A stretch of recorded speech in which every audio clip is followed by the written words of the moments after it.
Welcome to The Practical Seer with Patty Horton. I'm Chuck Parker, and Patty, we have a live audience tonight. Fantastic! Now this is going to be fun tonight, Patty, because a lot of these people, obviously, they believe in this stuff, but we did a little poll before, and some of them don't. So let's just see what happens with that. But one question I'm going to ask you real quick. Sure. Seer. Let's get that out of the way. All right. Explain what that is. A seer is somebody who can see into the future. They can see the past, the present, and the future sense of the soul in the human being who navigates the world. Okay. So a seer can see future events about the world. They can see future events about a person's life. And so a seer is somebody who can see things that others can't, like gazing into the crystal ball. Now, you've been doing this a pretty long time, right? Yes. When you started this, I always love asking people how they get started. What was the moment where you said, man, something's wacky here. I'm seeing some weird stuff. When was that moment? Well, at 8 when my grandmother appeared in my bedroom, but then That'll do it. Yeah. And then after she appeared in my bedroom, my mom told me it was a dream, and that was no dream. Then she said I had to go back to sleep in that room, and I said, oh, I'm not sleeping in there no more. And then I just started knowing things, and I sat with my first medium at the age of 18. So wait, but from 8 to 18, then what happened? Well, just nothing? No, at the age of 8 when my grandmother appeared in my room and she stretched her arms out to me and 7 white crosses flew into my heart, and I thought I was going to die. I started to be able to predict the weather. I would know when the phone was going to ring. I knew that I would win a radio At that young of an contest. age? Yes. And So did you tell people that?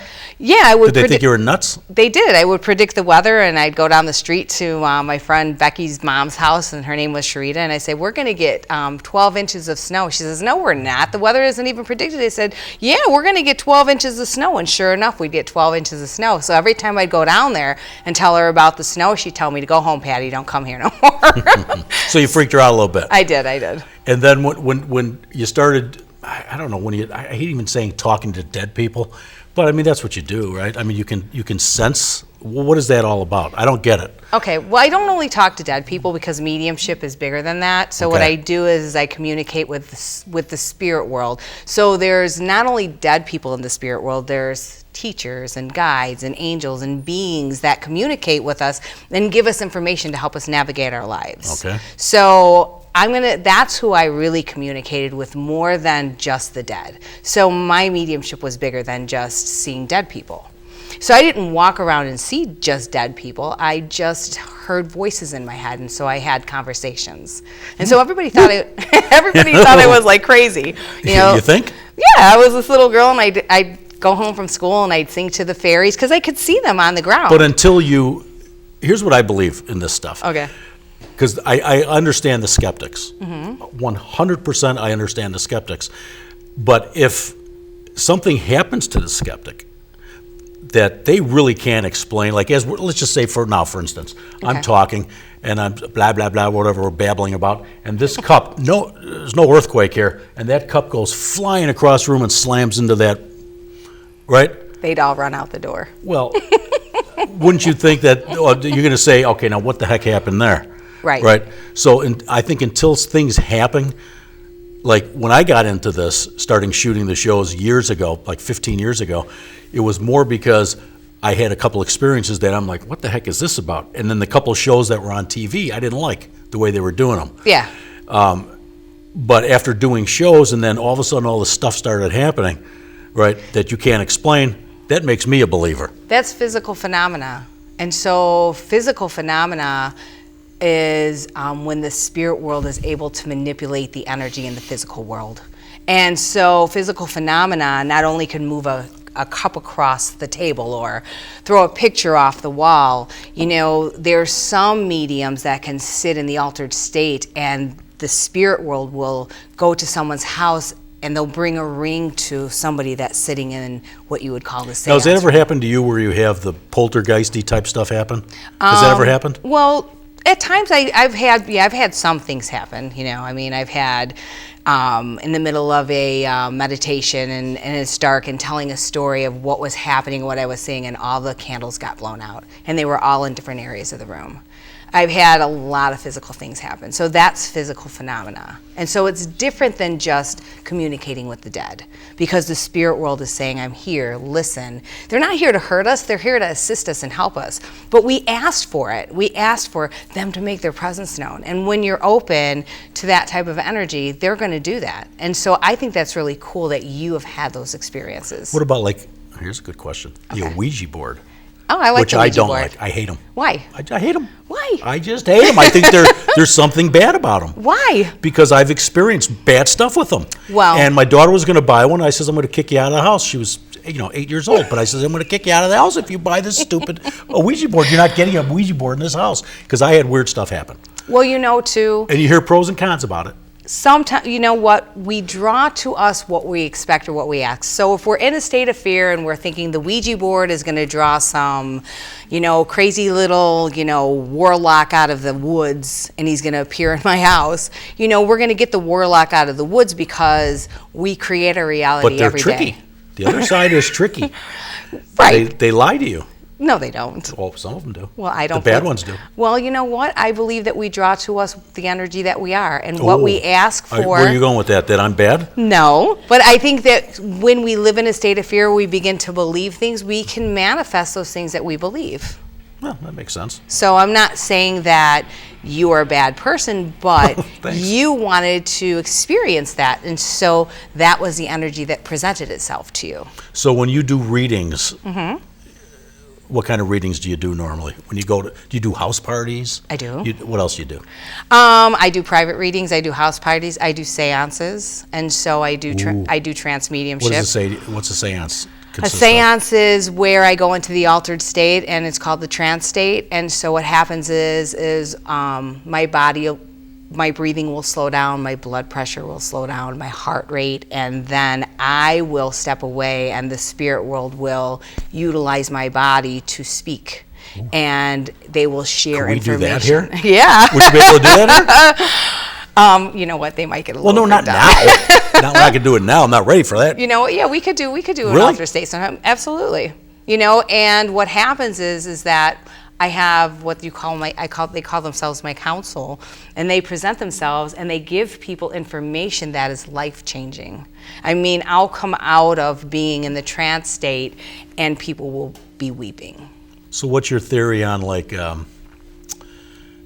past life regressions and things like that? Oh, I love past life regressions because we've all lived other lifetimes. And so those lifetimes become the fabric within our soul. What about the people that don't believe that? Well, I mean, it is it's what it is. their choice, right? Right. It's their choice because I can't make you believe in anything that I want you to believe in. You can't do that to me, vice versa. We have to be in a place where we're open to. Were you here when we did the past life regression on me? No, I wasn't, but I remember the woman who did do that for you. Mm-hmm. Just so you guys know, I had a past life regression here, and it freaked the heck out of me. Because I went back, I was a trapeze artist, I was in tears, I couldn't control it. And when I got out of it, it was the weirdest thing. And Bob, my co-host of my show, Bob goes, "What the heck just happened here?" Right? Right. And it just freaked me out. I don't know if it was. I don't want to say it was 100% true. I don't know if she just put me in some weird state that made me think of something like that. But all I know is I was drained and I cried like. Well, the soul has lived so many lifetimes, but we don't always live them here on Earth. We live them in other dimensions, in other universes, and in other places. It's getting complicated now. It does get a little complicated, but the great thing about it is that we can learn things from our past lives. So we allow those past lives to present themselves to help teach us what we came back here to learn. But we don't have to attach ourselves to those past lives. We should be excited about living this life now. So what do you think you were in the past life? I know what I was the lifetime before this one. What? I was a mobster, and Really? I was in the Good Old Boys Club. Really? And at 33, I died, and I was a womanizer. And so all of the things, and I worked in the Is Good that Old. why you're kicking my leg right now? I worked in the Good Old Boys Club, and so I went and picked the hardest job I could possibly pick for a female. Now, when you say that, now here's what I'm saying. Yeah. When you say that, did you? Obviously, somebody put you in that past life, right? Yes. All right. So, when you say that, was there some kind of proof of something that Like me dying as a trapeze artist. Okay, every single time I see something on TV or anything, I was in some all-inclusive place, Dominican or something, they had trapeze guys. Yeah. And I was walking, probably getting a cocktail, walking, and my hands were sweating. Wow. And every single time that I see it on TV or anything with anything to do with trapeze artists, my hands sweat. So it was very ironic that when they put me in there, they said I died as a trapeze. Right, it's your fear of falling. And I do believe that. Because when we have fears like fear of drowning, or I feel, fear of... Claustrophobic, maybe. Exactly, because who knows how we died in that lifetime. And so when we have those fears, past life somehow is presenting itself for you to overcome that fear. I believe that. So you had to overcome that fear of heights and that fear of falling and falling to But I your never got rid of the fear of heights. We're going to take a 2-minute break for a second. Okay. And then we're going to have a question and answer with the audience. Fantastic. Okay? Yeah. So we'll be right back.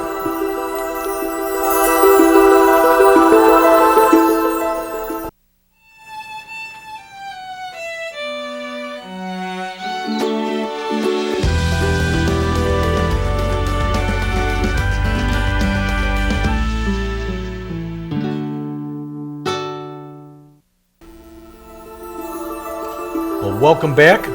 We're going to do some questions and answers now, Patty, with the audience. Who do we have with us today? Hi, my name is Corinne, and I came in from Los Angeles. Hi, Corinne. One thing I do want to say to you guys before you ask your questions, how I read is I come into your vibration with love, and I see where your soul is at spiritually during the time of the reading. I can also communicate with those who have crossed over, but I allow the spirit world to serve your greatest good and your highest joy during the time that we're together. Fabulous. So what's your question?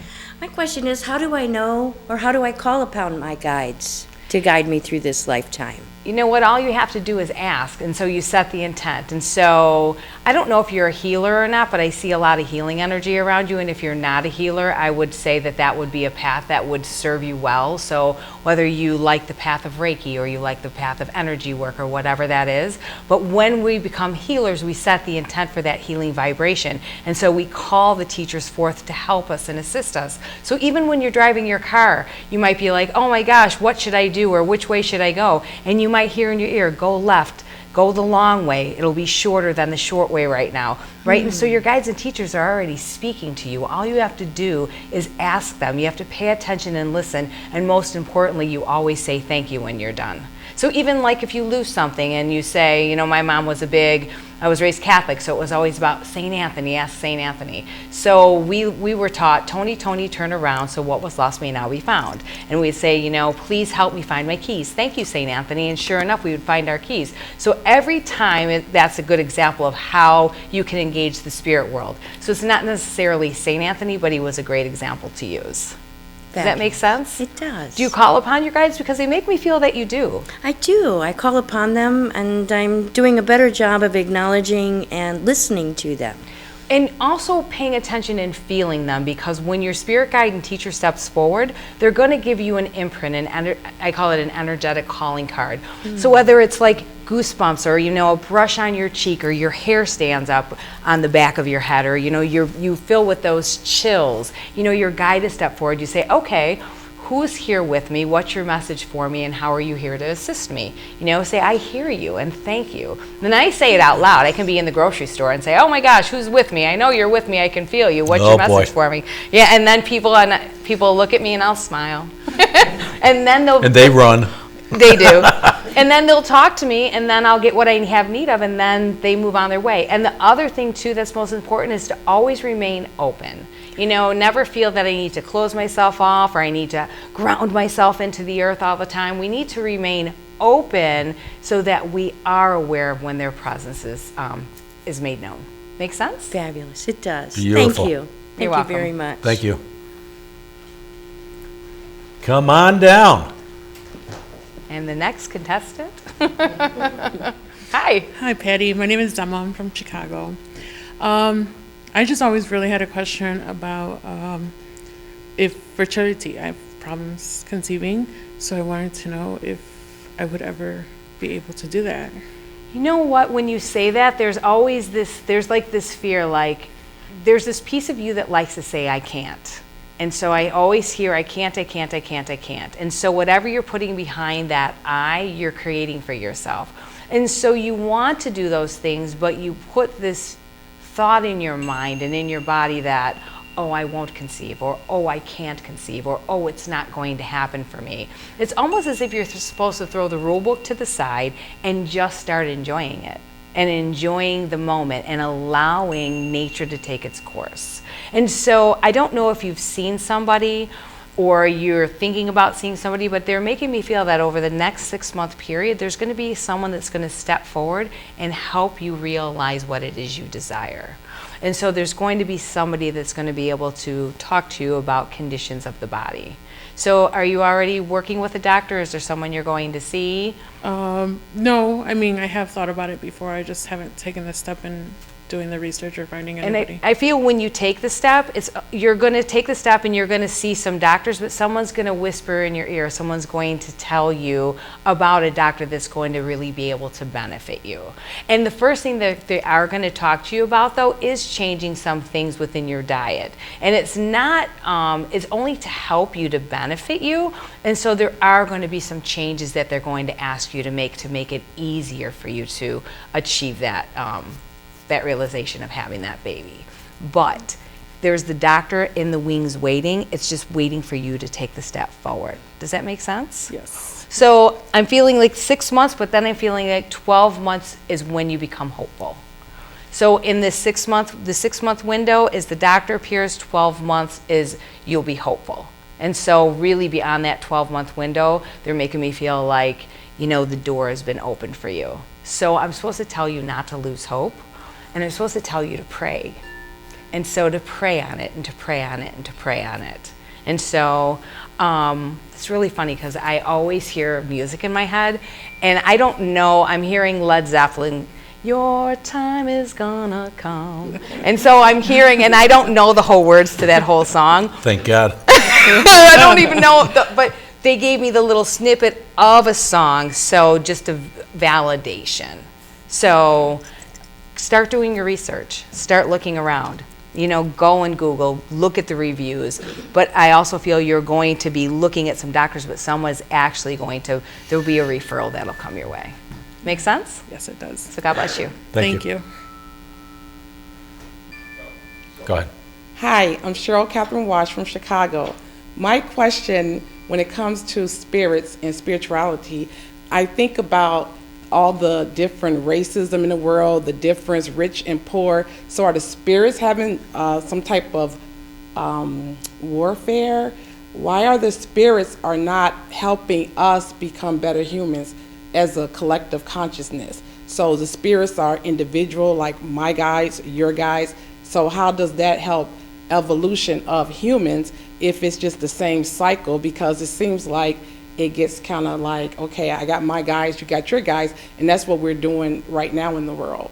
And another part of the question is, when it comes to Africa versus America, a lot of people ask white people to apologize for slavery, and I wanted to know why the spirits are not coming to us, giving us a message as our own community to say, why don't we ask Africa to apologize to us? Good question. Very Darn good it, question. anyway. You know what? We're all born into circumstances, color of skin, sexuality, places of birth, status and wealth, because on a soul level, karmically, we needed to experience these things. So it's not that the spirit world is saying, oh, we're going to cast you and you're going to never get above that, you know, 6-figure number, even though you want to get into a 7-figure number, you know, and then we're going to let Chuck over here and he's going to be a billionaire. And you know, they don't look at it that way. It's more on what did our soul have need of? What did our soul have to learn from the situations we were born into? And I believe that we can all overcome those things, but it's the lesson behind the karma that allows us as human beings to grow, and then we begin to overcome and share with others who find themselves in the shoes that we were once wearing. The spirit world doesn't discriminate, and they don't say we only want to work with this this group of people, or we only want to work with that group of people. The way the spirit world works is like this. When we go to school and we're in kindergarten, we have a kindergarten teacher, right? And then we go to first, second, third, fourth, fifth, and sixth. But the kindergarten teacher only went to school so much that she can teach the kindergartners. So in sixth grade, she wouldn't be able to come in and teach you about anything in the sixth grade class because she's just this kindergarten teacher and you've already evolved beyond that, right? And so every time our soul grows and evolves, so do your guides and teachers. And so we'll have guides that are with us from birth. But throughout our life, as we work with our team, as soon as you graduate and move on to the next level of awareness and enlightenment and growth, you'll have a new guide that will step into where you want to move to. The professor, as the sixth grade teacher or the high school teacher, now works with somebody who is where you once were. And so I believe that we can all overcome, and I do, and the spirit world always says that the world is moving towards more peace and harmony, but right now the world is really rocking and rolling, and a lot of things had to be shaken up in order for the rights to be wronged, or people to see that I can't blame somebody else because of their life or who they are, because of where I find myself or what I was born into. I can find appreciation and respect for them because they've taught me something that's beautiful about myself. And so I really feel that the world, because like you said, we're in such a divisive world right now, and there's so many things going on, we have to look to the children, because children are born so pure, and they're the teachers that us grown-ups have to be reminded from.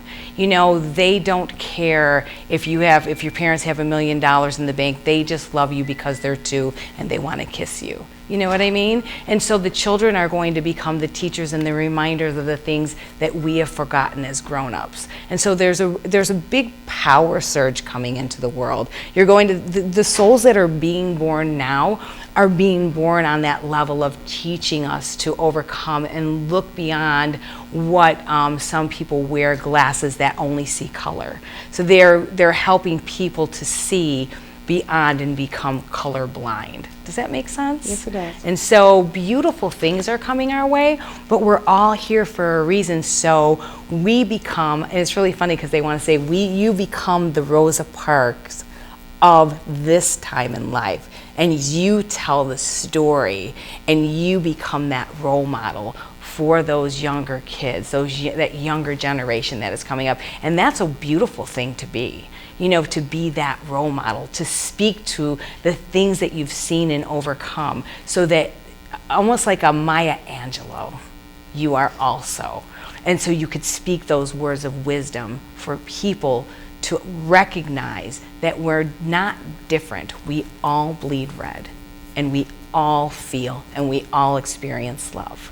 It's just getting past what our parents may have taught us or what our ancestors may have taught us, because a lot of people are raised in divisive families, and so we can only learn and know what we're taught. And so you have a lot of great teaching to do in this world, and so you will be that voice when you find yourself older and sitting there and the young ones gather, like the storyteller, and you'll be able to tell the stories of what it was like in the 1990s and the early 2000s, and when we overcome, because they're saying 2025 is going to be very significant. So watch for 2025 to be a big change in the way that people view one another. And great love is about to, they say, set sail upon this planet that we live in. So I'm loving it. So I'm looking forward to 2025. So thank you. I am too. Thank you. Thank you.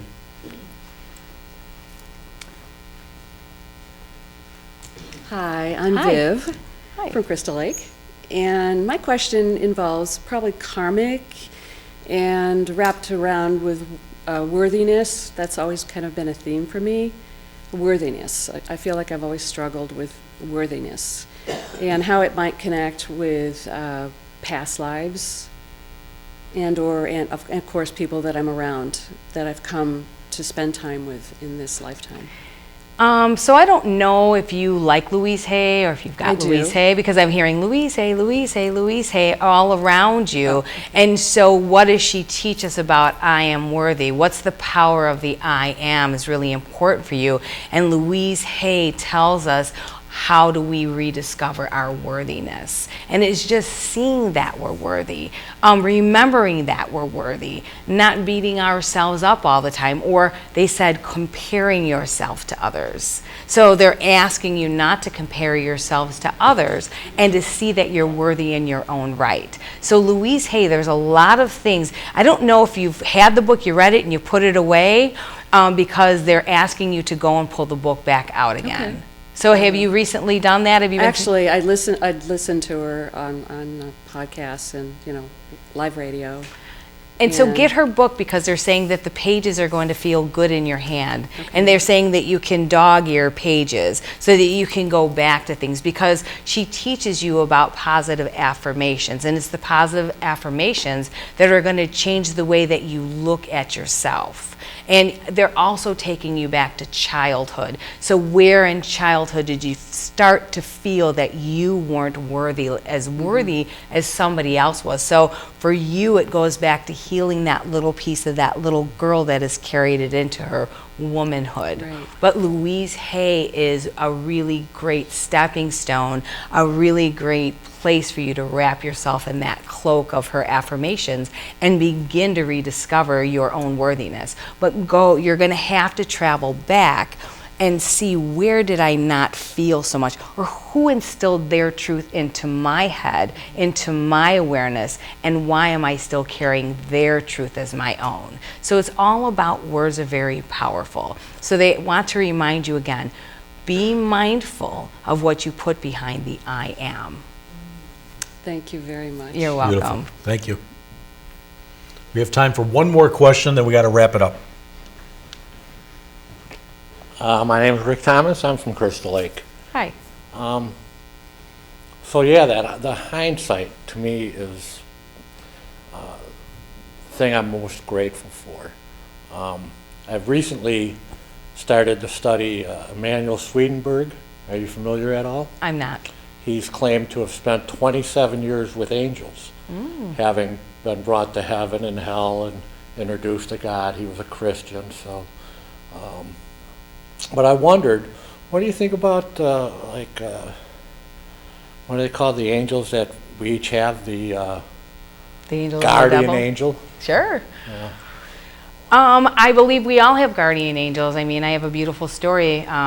At the end, maybe I'll be able to tell it, but I believe But you won't today, because you only have about a minute left. So you gotta talk really fast. we all have guardian angels. And so when you're drawn to this man's work, it means that the angels want to communicate with you more. So you've opened up a doorway to have more communication, more one-on-one time with them, so that they can begin to fill you with their wisdom. So remember, we all come here to communicate with those in the spirit world, but how many are brave enough to take the message to the street? And so that's what they're encouraging you to do. So see where you can discover that part of yourself and develop it. Thank you. You're welcome. That's kind of the way I'm living. I appreciate it. You're welcome. Went by pretty quick, didn't it, Patty? Yeah, too fast. Right. So, sorry for those that wanted to ask some more questions, but we ran out of time. We only have a half hour. Yes. Appreciate everybody coming here today. Patty, thank you. You did a great job Oh, as you're usual. welcome. And let's do this and Look forward to talk next to more time. people. Yes. Thanks for coming. Thanks, everyone.